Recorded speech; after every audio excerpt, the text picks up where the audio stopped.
Mais après avoir été réformée, il faut qu'on revoie la CREI. Parce que la personne poursuivie a des droits qu'il faut respecter. Mais c'est une question plus politique que juridique, la réforme de la CREI au Sénégal. Pourquoi non? C'est des questions de droits humains. Pourquoi? Parce que la personne poursuivie... Après le dossier de Karim Wade, l'opposition dit vouloir une CREI telle quelle, oui, pour juger d'autres dignitaires politiques dans ce Sénégal. Il n'y a pas raison de réformer cette CREI après le jugement d'un des leurs. Mais il faut toujours réformer. Il n'est jamais trop tard pour bien faire.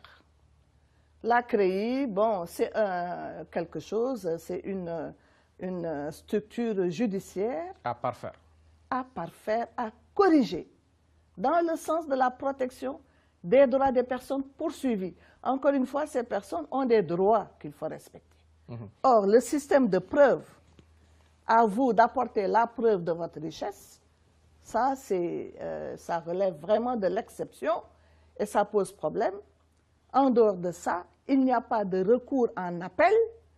C'est élémentaire en termes de protection des droits de la personne poursuivie. Corriger simplement et non supprimer. Vous ne parlez pas de suppression. Il y en a qui parlent purement de suppression. Je ne peux pas parler pour l'instant de suppression. Il faut une réflexion approfondie avec tous les acteurs concernés sur l'élément CREI. Il faut réfléchir avant de poursuivre, car nous risquons de faire mal alors qu'on ne devrait pas. Parce que la personne poursuivie, encore une fois, a des droits fondamentaux qu'il faut respecter. Sinon, les décisions qui sont rendues ne sont pas de bonnes décisions. L'autre actualité, c'est la visite d'État du président Macky Sall du côté de la France. Votre bilan, à vous? Mon bilan à moi? Eh bien, la question n'est pas aisée, mais je veux dire qu'une visite d'État, ça va dans le sens normal des choses. Le président Sarkozy était venu en visite d'État au Sénégal, le président Hollande aussi. Il est normal que le président de la République du Sénégal aille en visite d'État en France. Maintenant, nous savons qu'il y a eu des accords de partenariat qui ont été signés avec différentes institutions en France. Il faudra voir, en termes d'équilibre dans la coopération, ce que ça rapporte au Sénégal. Et c'est là où on pourrait peut-être dire de faire des développements. Avant de faire cette évaluation pour parler d'équilibre ou non, il y en a qui dénoncent le simple fait que le chef de l'État sénégalais se déplace vers la France pour négocier là-bas, pour donner des marchés aux Français, sur le sol français. Ils n'ont même pas besoin de se déplacer maintenant pour gagner nos marchés, pour intégrer le secteur du pétrole, par exemple. Total y est maintenant. Bon, ce que je veux dire, c'est qu'aucun État ne peut prétendre vivre en autarcie, c'est-à-dire vivre seul. La coopération internationale, elle est normale. Elle est même prévue par toutes les conventions internationales. Mais ce que je veux dire, et ce dont je parlais tout à l'heure, c'est qu'il faut un équilibre dans les prestations, dans les engagements et dans les résultats. Alors, si le président de la République va là-bas, selon vous, pour négocier des marchés au profit des Français, ce que je peux dire, c'est que pour Alstom, nous attendons la responsabilité sociale des entreprises. Parce que là, le partenariat, c'est quelque chose de normal. Mais le retour, qu'est-ce que le Sénégal peut attendre de l'action de Alstom en dehors du train express? Un appui social, la responsabilité sociale des entreprises. Ensuite, je pense que la France, si elle a la possibilité d'envoyer des entreprises telles que Alstom, peut faire signer au Sénégal des partenariats en termes d'équilibre pour les émigrés, ça c'est fondamental. Ce que nous demandons à la France pour les émigrés, c'est de respecter et de faire respecter les émigrés. donc leur permettre d'arriver dans des conditions meilleures et d'avoir un meilleur statut à l'intérieur de la France. Je crois que ça, c'est fondamental. C'est ça qui pourrait peut-être nous permettre d'avoir cet équilibre dans le partenariat. Mais depuis Malte, depuis la rencontre de Malte, vous le savez bien, les Africains, surtout les Africains de l'ouest du continent, ont promis à l'Occident, à l'Union européenne précisément, de rapatrier tous leurs fils qui sont sur ces terres européennes et qui n'ont pas de papier. Mais c'est ce que je trouve anormal. Parce que les relations entre la France et nos pays, par exemple le Sénégal, c'est des relations séculaires. Les Sénégalais ont participé au développement de la France. D'autres pays africains ont participé au développement de la France. Donc, il est tout à fait normal, à notre avis, que quand les Sénégalais se rendent en France, ils soient accueillis dans de meilleures conditions.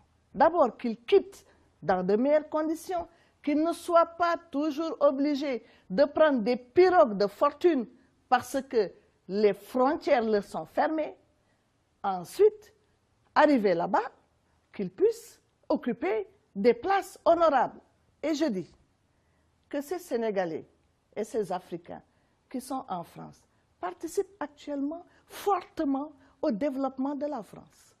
Et il faut voir la douleur avec laquelle ces émigrés travaillent pour participer au développement de la France, mais aussi travaillent pour participer au développement du pays d'origine, oui, c'est-à-dire le Sénégal. Les rapports de force ne sont pas les mêmes. Il faudrait La que France a ce pouvoir de choisir, par rapport à l'immigration, de choisir ceux qui vont rester sur ses sols. Oui, la France veut des têtes bien faites ou des sportifs de grande envergure. Mais je crois que la France actuellement, d'ailleurs, a besoin de tout le monde. Et ce que je veux dire par rapport à ça, c'est que l'immigration choisie ou autre immigration, elle doit être établie en équilibre entre les États qui se doivent respecter. Et nous, nos États doivent imposer un certain nombre de qualités dans la relation avec la France. Nous ne devons pas, nous ne devons pas nous présenter comme des parents pauvres parce que nous apportons beaucoup sur tous les plans, en termes économiques, en termes culturels, en termes de manière générale. Et nous devons trouver les moyens de le faire savoir à ses partenaires occidentaux. Nous devons leur expliquer que la coopération internationale, le partenariat entre les États, c'est quelque chose qui doit relever de la réciprocité. La réciprocité est un maître mot qu'il faut mettre en exergue dans le cadre de la coopération. On est loin de cette réciprocité. Et je vous dis pourquoi. On ne parle plus de visa quand même. On doit parler de réciprocité. Pourquoi? Parce que nous, dans nos États, nous devons quand même développer des aspects endogènes. Nous devons nous fonder sur le développement endogène. Si nous ne le faisons pas, il y aura évidemment un déséquilibre. Et en développant l'aspect endogène, nous pourrons nous imposer. Le Sénégal a du pétrole maintenant. Si le Sénégal gère en bon père de famille le pétrole, évidemment, les autres pays auront besoin de lui. Et je sais qu'un pays comme la France, qui est un pays ami, a bien besoin du Sénégal. Dans le domaine pétrolier, nous avons vu toutes ces relations qu'il y a eu au dernier moment, ces voyages d'autorités suprêmes en France qui sont venus au Sénégal pour parler de la question du pétrole. Donc ce qu'il faut faire, je crois, pour faire respecter l'équilibre entre les États, c'est de s'imposer d'abord au plan interne. Au plan interne. Pour pouvoir s'imposer devant l'étranger. Au plan interne, en tout cas, les faits sont là. Les grands hôtels sont des hôtels français en Afrique francophone. Les grands hôtels appartiennent à des Français. La restauration également, la France est très présente au niveau de la restauration en Afrique francophone. La téléphonie, même la gestion de l'eau au niveau national, l'énergie, la France est partout. Elle est partout, j'ai constaté. Mais alors, et les ports, les exportations, l'importation, elle est partout, cette France, partout, en Afrique francophone. Oui, mais alors à nous... Les grands travaux, les routes. Mais tout. à nous, de développer, encore une fois, de mettre en valeur ce que nous avons de local, d'endogène. Les entreprises locales sénégalaises. Et nous en avons les moyens. Elles sont toutes en train de dégringoler. Et c'est là où il faut agir. Nous en avons les moyens.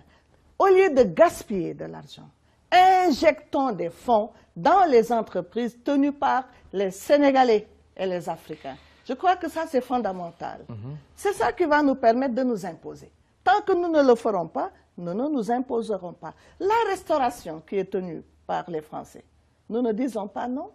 Mais pourquoi les restaurateurs sénégalais ne seraient pas en pole position pour être compétitifs aussi bien au plan local qu'au plan international?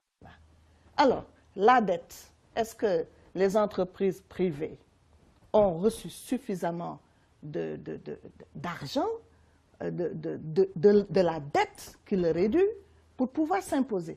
Voilà donc des questions qu'il faut régler. Des questions essentielles. Il faut essentielles. régler la question de la dette que l'on doit aux entreprises privées, permettre à ces entreprises de se développer, de créer des emplois et de s'imposer au plan local comme au plan la préférence nationale. Oui, donc une visite d'État du président Macky Sall en France, une visite qui entre dans l'ordre normal des choses entre ces deux États, mais une visite à évaluer dans le temps. Pour résumer. Il faut absolument évaluer parce qu'il faudra savoir ce que le Sénégal obtient dans les relations de coopération avec la France. Et le Sénégal doit pouvoir s'imposer et avoir le maximum dans ces relations-là, parce que je suis sûre que la France s'impose. Nous avons vu donc tout ce que la France a eu en dehors des questions d'ordre académique. Oui. Il y a eu des résultats académiques, c'est très bien. L'académicien Macky Sall, on en reparle. Ce dont on a besoin aujourd'hui, c'est de faire en sorte que la coopération internationale règle les questions prioritaires des Sénégalais. D'accord. Une courte pause pour de la pub, mais vous félicitez votre ami président Macky Sall qui devient un académicien, non? Ben, je le félicite.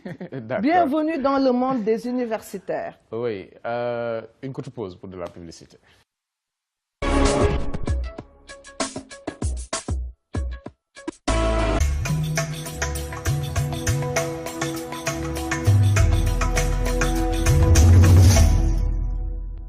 Johnny yombalal na leen fay seen abonnement TNT waaw waaw dem leen ci suñu 12000 points Johnny yi nekk ci biir Sénégal fay seen abonnement TNT wala ngeen jëfandikoo seen application vite fait pour mën a fay seen abonnement TNT. Vite fait c'est bien fait lii mooy kalpe bi wóor. Offrez plus à votre bébé avec les couches Kalinex. Et oui, Kalinex finance les études de vos enfants dès leur naissance. Jusqu'au 31 décembre, achetez les couches Kalinex, découpez 3 logos Kalinex, mettez le tout dans une enveloppe et envoyez à BP 2603 Dakar RP. Donnez la chance à votre bébé de bénéficier gratuitement de la prise en charge de sa scolarité de la maternelle au primaire. La remise Kalinex Promo Études a été effectuée le samedi 3 décembre à la Foire internationale de Dakar. Bébé Aïssatou Ndiaye et bébé Serigne Saliou Mbacké Fall ont bénéficié de la prise en charge par Kalinex de leur scolarité de la maternelle au primaire. Kalinex, la douceur d'une maman. asalaamaaleykum. maaleykum salaam. naka jiw bi baax yi. ah man am na lu ma la dencaloon moom. yaa ci des. 30. moo ko ne yomb nii. yow Adja xanaa amoo kalpe. kalpe. kalpe dafa am waaye kalpe bi gën a wóor mooy vite fait. vite lan. application boo xamante ne la ci sa téléphone lay nekk mën nga cee denc xaalis mën nga cee maye xaalis. mën nga cee yónnee xaalis mën nga cee fay sa courant fay ci sa facture ndox fay ci sa TNT ak njàngum xale yi. yow li ngay wax ni caaxaan mooy. gis nga point Johnny bee ngay seen. boo fa demee. ñu defal la vite fait. nañ dem. yow daal toogal rek. vite fait baa ngi nii. Vite fait, c'est bien fait. Ngir inscrire ce numéro si vite fait, demal si point Joni Joni yi wala si vitefait.net. Service client 33 864 93 00.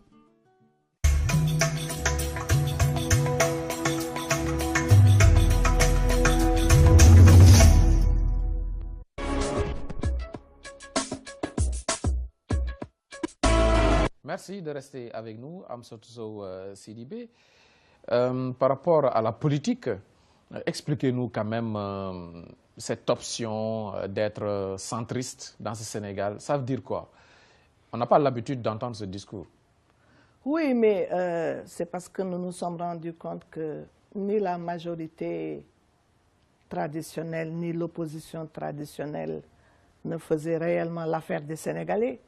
Les Sénégalais, c'est nous, c'est vous. Nous avons des priorités sur lesquelles nous devons nous pencher. Et nous nous sommes rendus compte, après moult réflexions, que le problème nodal au Sénégal, c'était la crise des valeurs. Quand vous prenez l'éducation, c'est la crise des valeurs qui fait que l'éducation ne fonctionne pas. Non-respect des engagements. L'absence d'une connaissance approfondie du droit à l'éducation.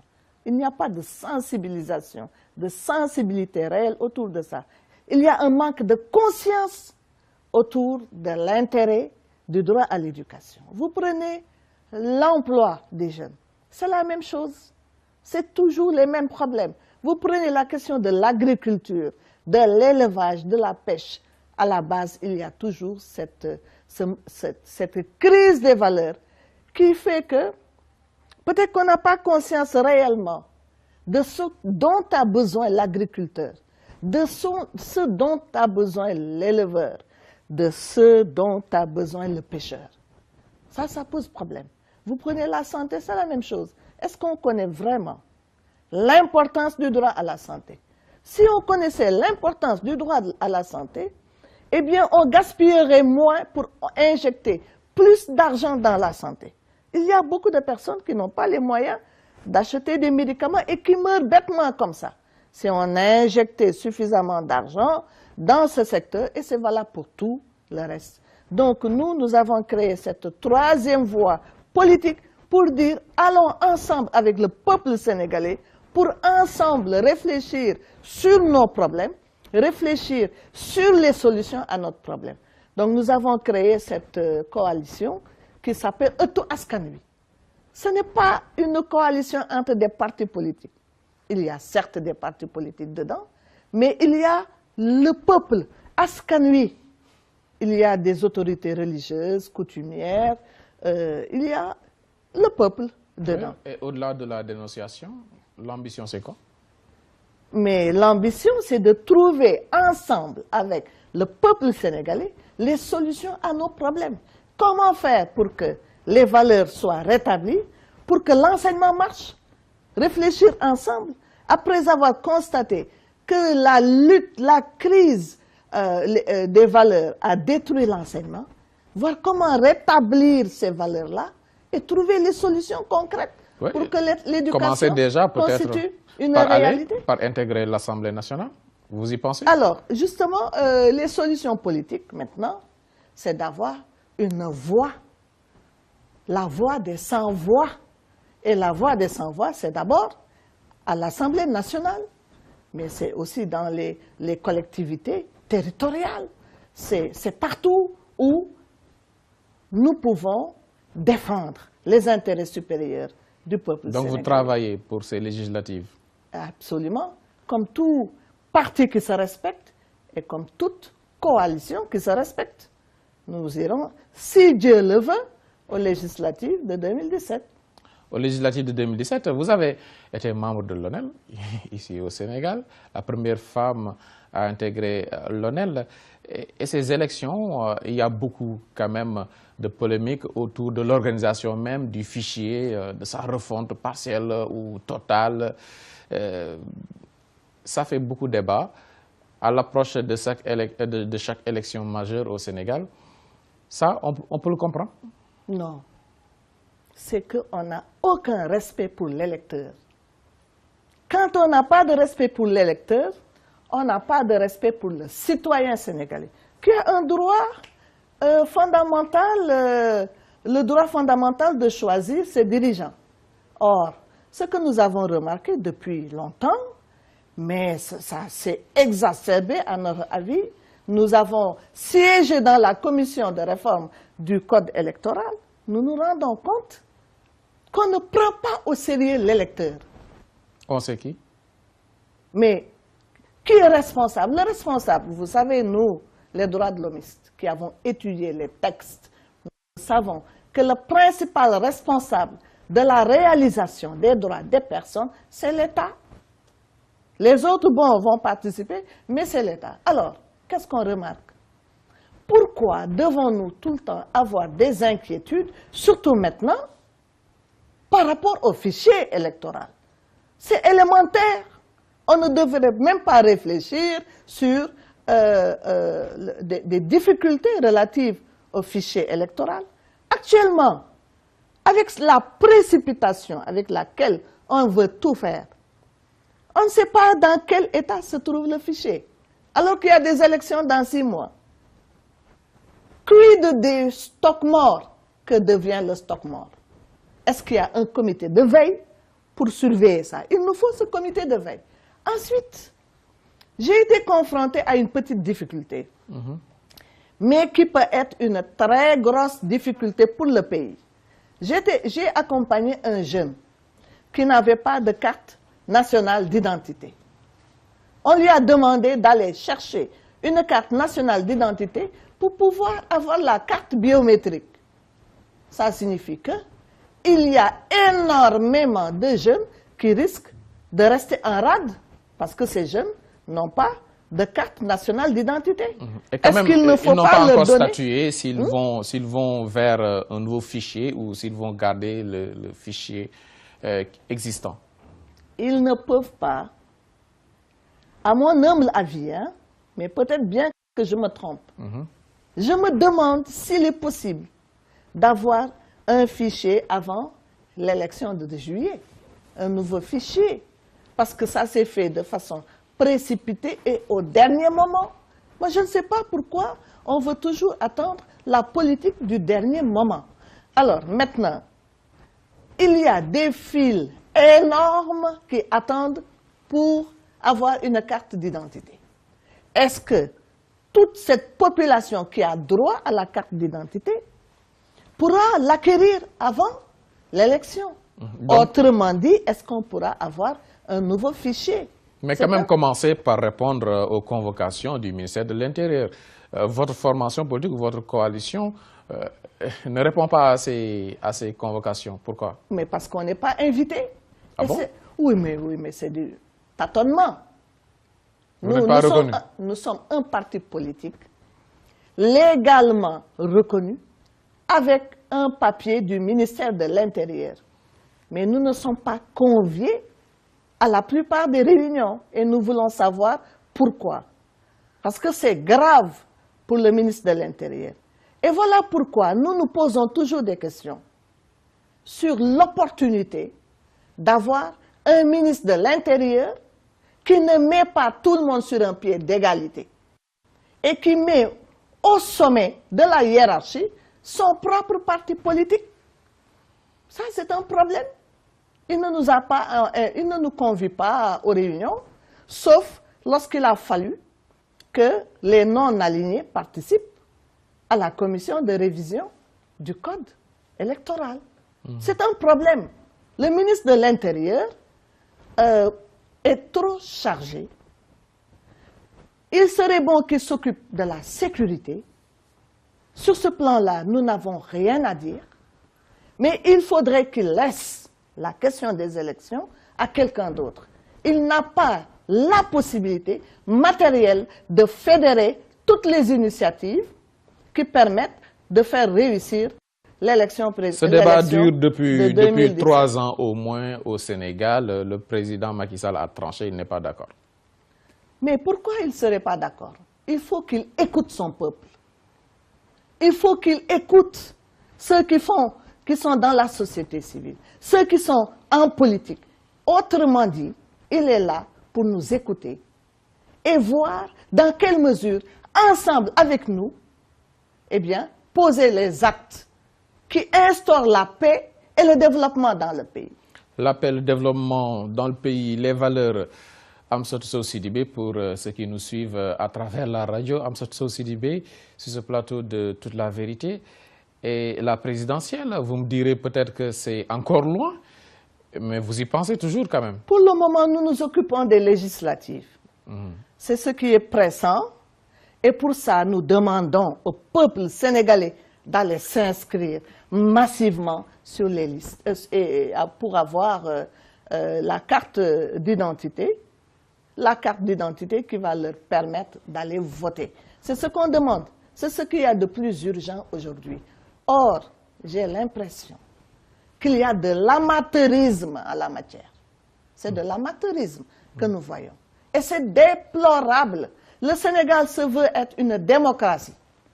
Mais une démocratie, elle doit être organisée.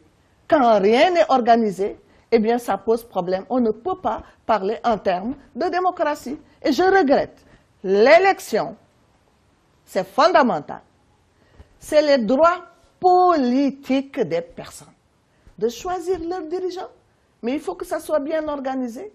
Mais il y a de la cachotterie.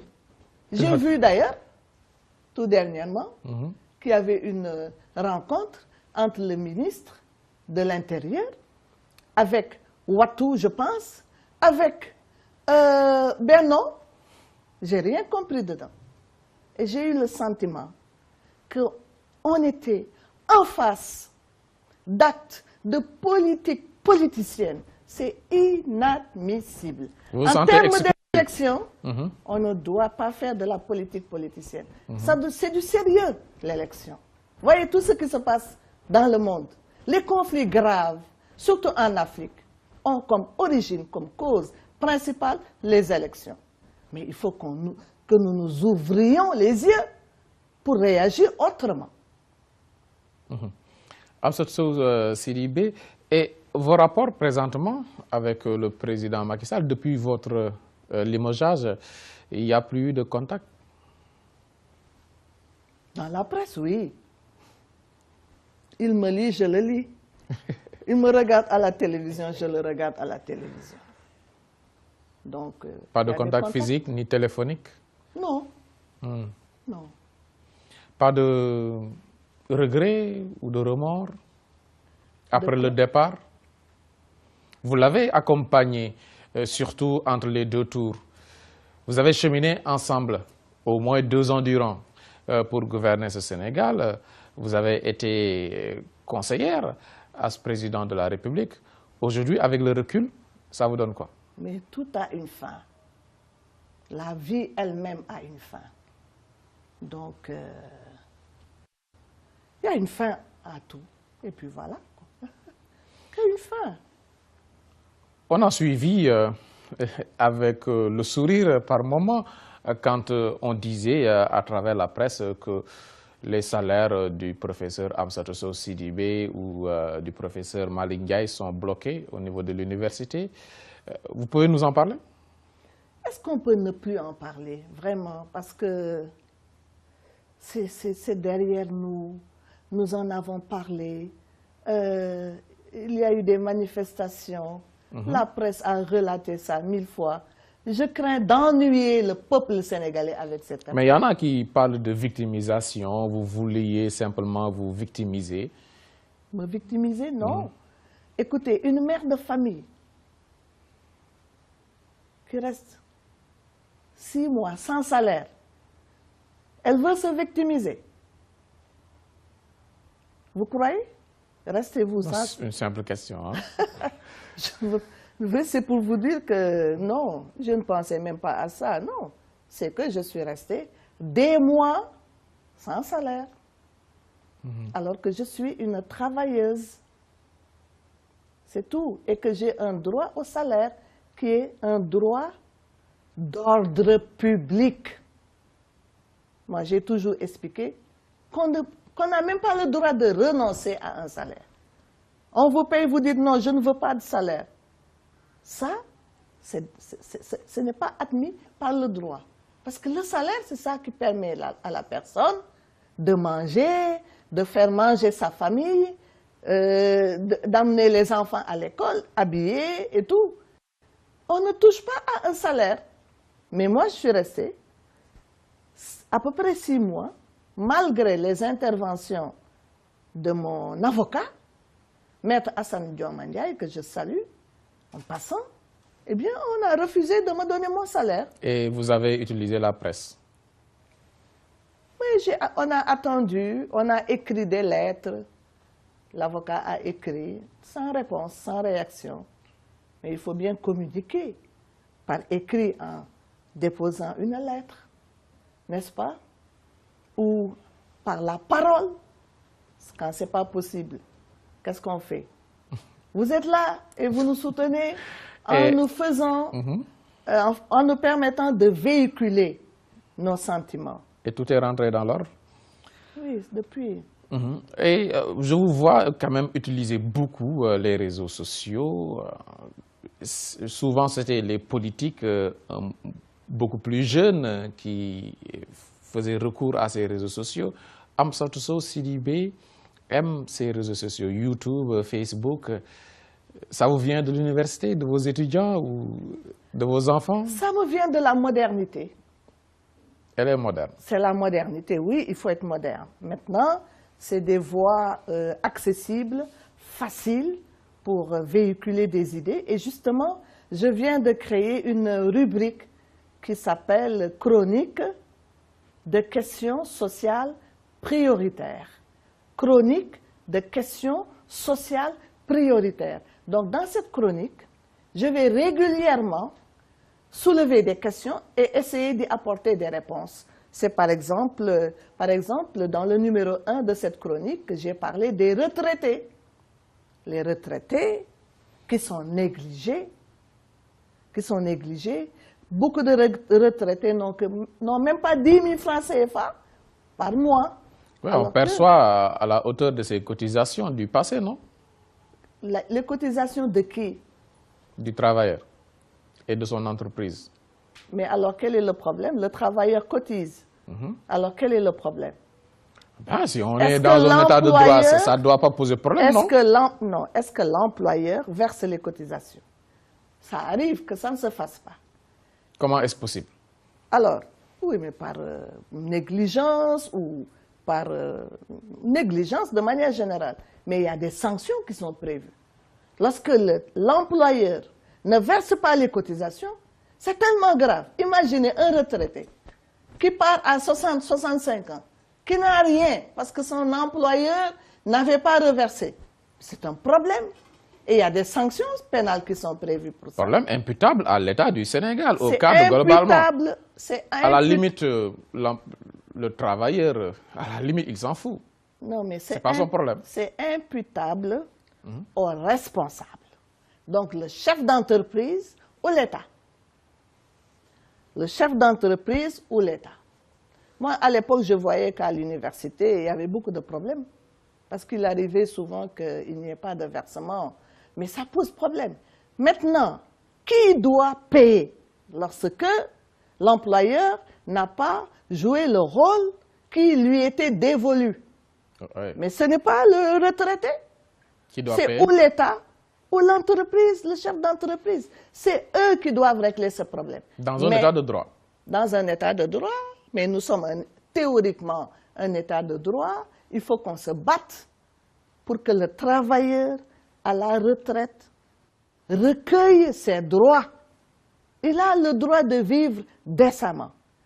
Mais même dans tout ça, il faudrait voir que ça ne suffirait pas. Ce que le travailleur à la retraite perçoit, même si les cotisations ont été versées, ne suffit pas. D'où la nécessité de créer un fonds de retraite qui permet aux retraités de vivre plus décemment. Et j'espère que le pétrole, justement, le pétrole, ça enrichit un pays. Et j'espère qu'avec l'argent du pétrole, on va permettre aux retraités d'avoir un fonds conséquent. Parce que les retraités aujourd'hui, ils prennent en charge qui? Avec le chômage, les enfants, même les petits-enfants, et les épouses. Et le retraité lui-même a des besoins. Donc il faut qu'on soit humain et qu'on sache que le retraité est une personne humaine à qui il faut reconnaître... Vieillir n'est pas mourir, hein? Tout le monde souhaite vieillir. Oui. Quand on prie, on demande à Dieu de nous permettre d'avoir un âge avancé. Et d'ailleurs, le problème du secteur informel aussi est un problème. Les travailleurs du secteur informel, ils ne cotisent pas. Ils ne sont ni à l'IPRES, ni au système de la fonction publique. Alors, quand ils vont à la retraite, ces travailleurs du secteur informel, les ambulants, les mécaniciens... Il faut leur trouver quelque chose. Il faut leur trouver un système. Ce n'est pas facile. Moi, je l'avais essayé avec les femmes au niveau du RAFET, Réseau africain des femmes travailleuses. Les femmes me disaient les 200 francs qu'il faut donner à l'IPRES pour pouvoir avoir un système de sécurité sociale, ça pouvait leur permettre d'acheter du riz ou du couscous. Donc, il y a des formations à faire, une organisation pour leur permettre de sortir ces 200 francs ou ces 300 francs de cotisation. Le système de retraite au Sénégal, pourtant, ça ne devrait pas poser problème. On a une population relativement jeune, ce n'est pas comme dans des pays développés où beaucoup de travailleurs partent à la retraite et qu'il n'y a pas assez de remplaçants. Ici, on a une population relativement jeune. Ça devrait... on a autour de au moins 500 000 retraités du secteur formel, au moins. D'accord. Sans compter toutes le les temps vieilles est épuisé. personnes. Samedi prochain, c'est le 31 décembre 2016, s'en va. Le discours du président de la République en 1 minute. Vous attendez quoi de ce discours? Évidemment qu'il nous parle des réalisations, des projets, mais aussi qu'il insiste sur le fait qu'il a conscience de ce qu'il y a des domaines prioritaires où il y a des problèmes. L'éducation a des problèmes, la santé a des problèmes, l'emploi a des problèmes, l'entreprise sénégalaise souffre. Tous les secteurs souffrent. Donc, dans son discours, il faudra qu'il souligne les acquis, mais qu'il insiste sur les priorités pour que tous ensemble, on se mette autour de la réalisation de ces projets, de ces priorités-là. Parce que les Sénégalais souffrent, il faut le savoir. Nous souffrons. Amsatou Sow Sidibé, merci, grand merci à vous. Merci beaucoup, M. Pape-Cheikh Sylla. Merci également à vous autres auditeurs et téléspectateurs des antennes des médias. À dimanche, Inch'Allah, pour un autre numéro.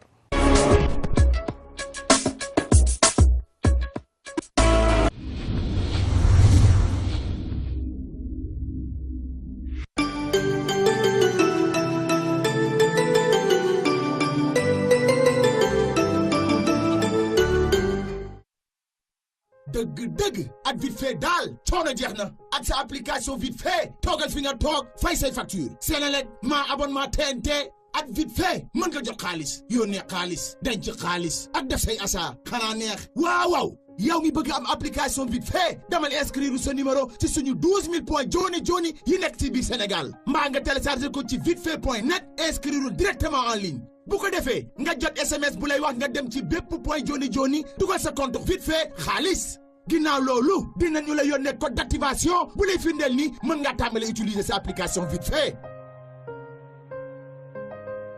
Vite fait am na si bépp station essence bépp banque si boutique yi ak bépp point joni vite fait daal yomb na jëfandikoo gaaw lool teg ci noppale lool. Vite fait mooy kalpe bi gën taamu ndax mooy kalpe bi gën a wóor. Vite fait c'est bien fait lii mooy kalpe bi wóor.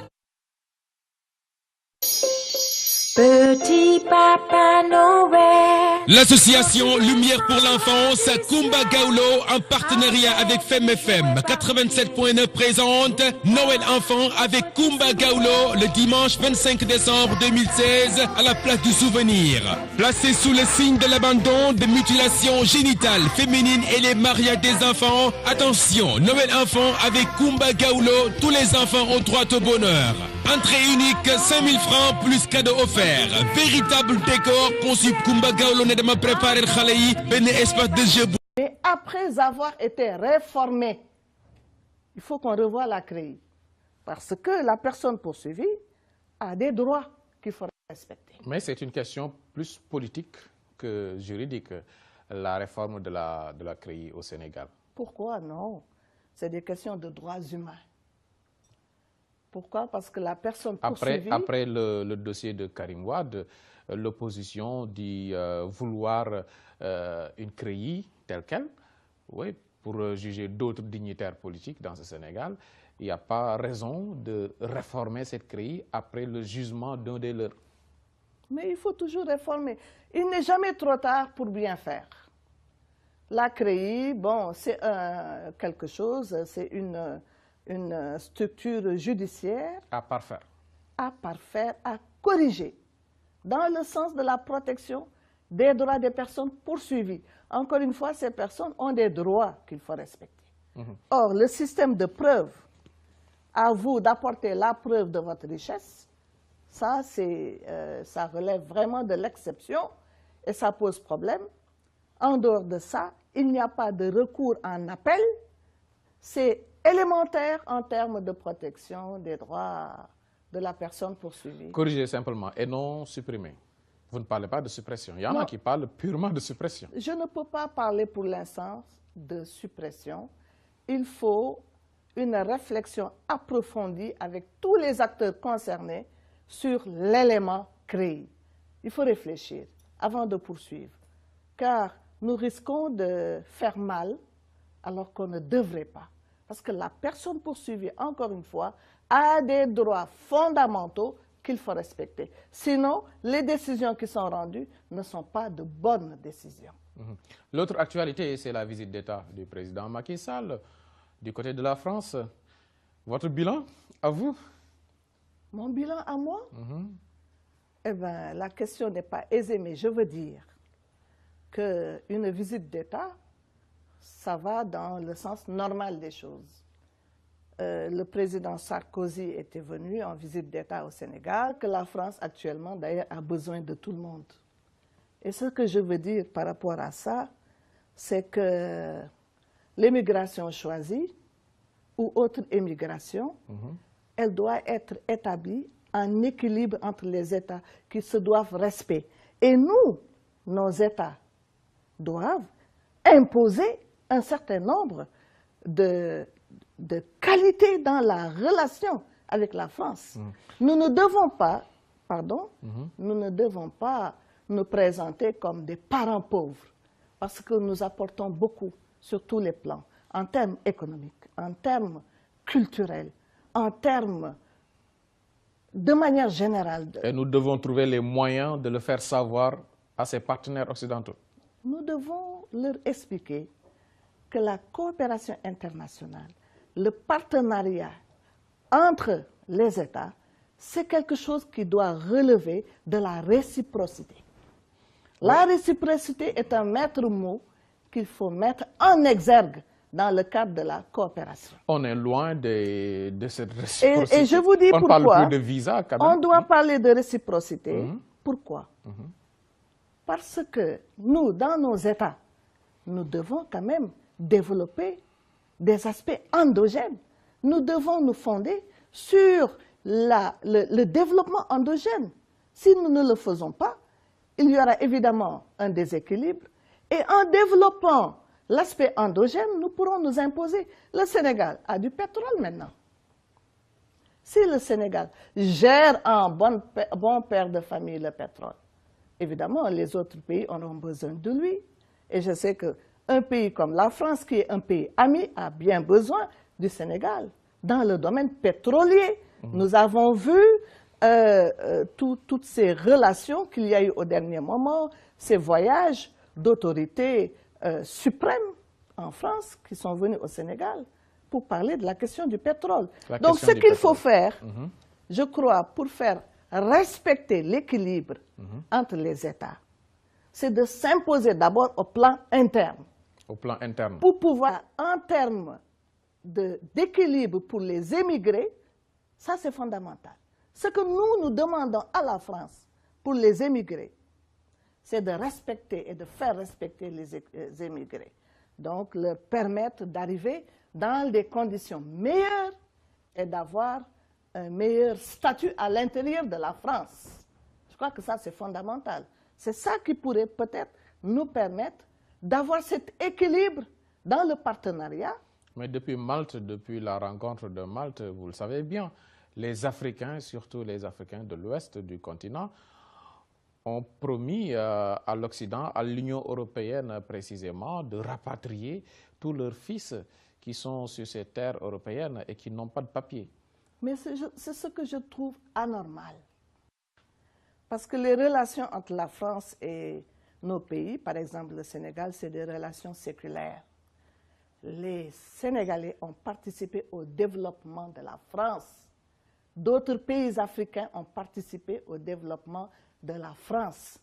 Donc, il est tout à fait normal, à notre avis, que quand les Sénégalais se rendent en France, ils soient accueillis dans de meilleures conditions. D'abord, qu'ils quittent dans de meilleures conditions, qu'ils ne soient pas toujours obligés de prendre des pirogues de fortune parce que les frontières leur sont fermées. Ensuite, arriver là-bas, qu'ils puissent occuper des places honorables. Et je dis que ces Sénégalais et ces Africains qui sont en France participent actuellement fortement au développement de la France.